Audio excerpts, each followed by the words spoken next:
Dünən sentyabr ayının 26-sı 20 nömrəli məktəbin girişində olan dəmir darvazanın bir hissəsi qırıldı və düşdü bir yoldan keçənin üstünə. Həmən o yoldan keçən də ki, ondan müəyyən xəsarətlər aldı. Nə xəsarətlər alıb o barədə mənim məlumatım yoxdur. Amma ki, bir amilə mən fikir verdim. Bu gün səhər indi yenə idmana gedəndə mən baxıram, görürəm ki, fikir verin, həmin darvazanı bunlar təzədən installyasiya eləyib yerinə bərkidiblər. Yaxşı, bu nə dərəcədə düzgündür? Harda zəmanət var ki, qarantiya var ki, həmən bu darvaza yenə də buradan uçmayacaq.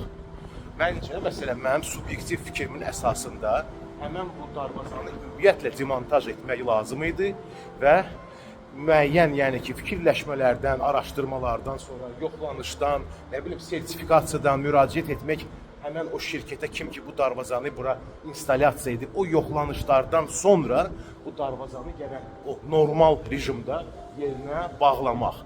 Halbuki mən, dünən paylaşdığım videonun altında çox sayılı kommentariyalar oldu və kommentariya yazanların əksər hissəsi hamı bir mənalı yazırdılar ki, burada ümumiyyətlə bu darvazanın heç bir mənası yoxdur.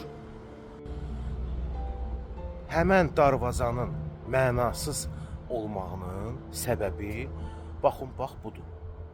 Bax gördüyünüz kimi, Fəxri Xiyaban tərəfindən həmən 20 nömrəli məktəbə tam sərbəst şəkildə, bax bu cürünə yekə bir giriş var.